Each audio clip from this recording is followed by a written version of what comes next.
Yeah, yeah.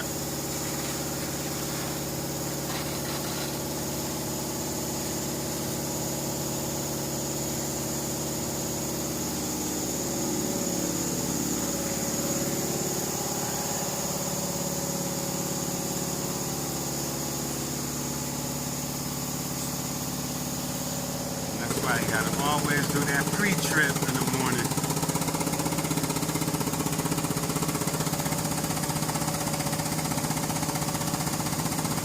And I'm offloading tires.